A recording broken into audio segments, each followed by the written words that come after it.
Hello everyone, welcome back to our channel. ఈరోజు మనం నిన్న జరిగిన ఏదైతే 30th జరిగిన షిఫ్ట్ ఏదైతే ఉన్నదో ఈవినింగ్ షిఫ్ట్ ఆ యొక్క బిట్స్ అనేవి ఈ వీడియోలో మనం డిస్కస్ చేయబోతున్నాం. సో నిన్న చాలా టైం అయిపోయిందని వీడియో అనేది అప్లోడ్ చేయలేదు. సో పేపర్ 1కి సంబంధించి షిఫ్ట్ 2లో వచ్చిన కొన్ని క్వశ్చన్స్ అయితే ఈ వీడియోలో మనం డిస్కస్ చేద్దాం. ఈ పీడిఎఫ్ అనేది నేను డిస్క్రిప్షన్లో లింక్ ఇస్తాను, టెలిగ్రామ్ లింక్. అక్కడ జాయిన్ అయినట్టయితే ఇప్పటి వరకు జరిగిన ఎగ్జామ్స్ యొక్క పేపర్స్ అన్నీ అక్కడ పోస్ట్ చేయడం జరిగింది. మీరు అక్కడి నుంచి డౌన్లోడ్ చేసుకోవచ్చు. ఇంకా లేట్ చేయకుండా వీడియో స్టార్ట్ చేసిద్దాం. మీరు ఎవరైనా ఈ ఛానల్ ఫస్ట్ టైం చూసినట్టయితే సబ్స్క్రైబ్ చేసుకోండి. పక్కనే ఉన్న బెల్ ఐకాన్ని ట్యాప్ చేయండి. దీని ద్వారా నేను ఏ లేటెస్ట్ వీడియో అప్లోడ్ చేసినా అది మీ వరకు వస్తుంది. మీరు ఏ వీడియో కూడా మిస్ కాకుండా అయితే చూసేయచ్చు.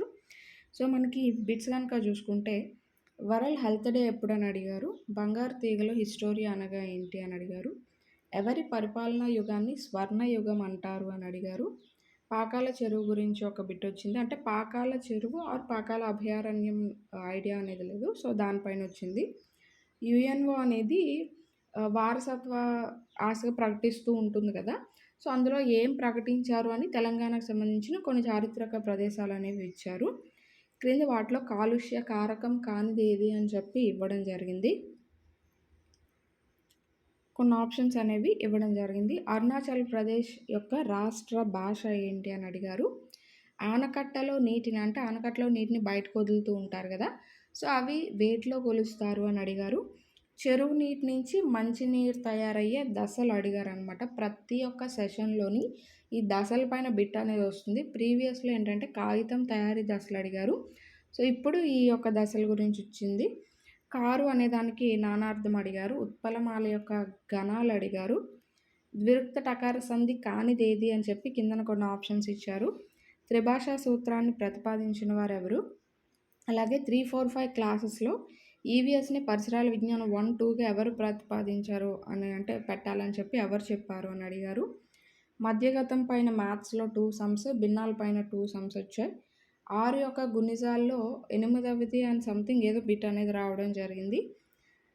ఫిబ్రవరి 1 శుక్రవారం అయితే 3వ సోమవారం ఏది అని అడిగారు. సో మంత్ అనేది ఇక్కడ చిన్నది కన్ఫ్యూజన్ అనమాట, కానీ ఈ టైప్ సమ్ అయితే వచ్చింది. 1 లీటర్లో 50 ml అనేది ఎన్నో వంతు అని అడిగారు. వృత్త వైశాల్యం పైన ఒక బిట్ వచ్చింది. 1/2 కేజీల పంచదార 80 రూపాయలు అయితే 11/5 కేజీల పంచదార ఎంత అని అడిగారు.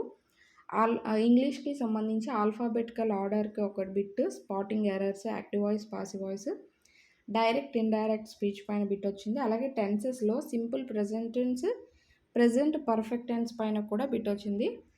ఫ్రేజల్ వెర్బ్ ఒక బిట్ అనేది రావడం జరిగింది. భాష అనేది పిల్లవాడిలో ఎప్పుడు స్టార్ట్ అవుతుంది అని చెప్పి రావడం జరిగింది. పుట్టిన వెంటనే ఏడుపుతోనే స్టార్ట్ అవుతుంది. రంజించు అనే దాని యొక్క అర్థం అడిగారు. మ్యాథ్స్కి వచ్చేసరికి 53, 50 గరిష్ట కనిష్ట సంఖ్య మధ్య భేదం ఎంత అని అడిగారు.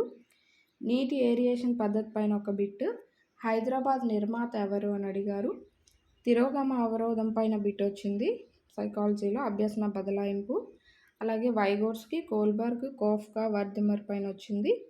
రక్షక తంత్రంలో పరిక్షేపణ పైన ఒక బిట్ వచ్చింది. ఎన్పిఈ 1986లోని అంశాలు ఎన్ని అని చెప్పి 8, 9, 10, 11 ఇలా ఆప్షన్స్ అనేవి ఇవ్వడం జరిగింది. 10 అంశాలు ఉంటాయి. కోర దంతాలు ఎన్ని అని చెప్పి ఇచ్చారు. మార్నింగ్ సెషన్లో అయితే నములు దంతాలు ఎన్ని అని అడిగారు, ఇక్కడ కోర దంతాలు ఎన్ని అని అడిగారు. అలాగే 8.003, 8.04, 8.25ని అవరోహణ క్రమంలో రాయమన్నారు. అవరోహణ క్రమం అంటే పెద్ద నుంచి చిన్నకి. 1/2 గంటకు ఎన్ని సెకండ్లు ఉంటాయి అని అడిగారు. మానవునిలో సముద్రంలో తేలియాడే అవయవం అని అడిగారు. పంక్చుయేషన్ మార్క్స్ పైన ఒక బిట్ వచ్చింది. M, 2M, 3M మధ్యగతం 12 అయితే సగటు ఎంత అని అడిగారు. ఫ్లాష్ కార్డ్స్ చూపిస్తూ బోధించే పద్ధతి ఏ పద్ధతి అని అడిగారు. 0.037ని అంటే 0.037 అని ఇచ్చి అది భిన్న రూపంలో ఏమవుతుంది, దాని యొక్క ఇది 1/10, 1/100, 1/1000 అని అడిగారు. 5038లో 0 యొక్క స్థాన విలువ ఎంత అని అడిగారు. కనిష్ట పూర్ణాంకం అని చెప్పి కొన్ని ఆప్షన్స్ ఇచ్చారు. గాయాలు మానడానికి ఉపయోగపడేవి ఏంటి అని అడిగారు. కింద కార్బోహైడ్రేట్సా, ప్రోటీన్సా, విటమిన్సా, మినరల్స్ అని అడగడం జరిగింది, ప్రోటీన్స్. హగనం అనేది అడిగారు, శ్రవణం పైన ఒక బిట్ అనేది రావడం జరిగింది. ఇవి మనకి నిన్న జరిగిన పేపర్ 1లో ఇచ్చిన క్వశ్చన్స్ అనమాట. ఆఫ్టర్నూన్ సెషన్లో ఈ టైప్ క్వశ్చన్స్ అనేవి ఇచ్చాడు. సో రేపు ఎగ్జామ్కి వెళ్ళే వాళ్ళు వీటిని ఈ యొక్క టాపిక్స్ని చూసుకొని వెళ్తే మీకు కాస్త బెనిఫిట్ అనేది అవుతుంది. హోప్ ఈ వీడియో మీ అందరికీ నచ్చింది అనుకుంటున్నాను. ఈ వీడియో కనుక మీకు నచ్చినట్టయితే లైక్ చేయండి, షేర్ చేయండి, సబ్స్క్రైబ్ చేసుకోండి. Thanks for watching.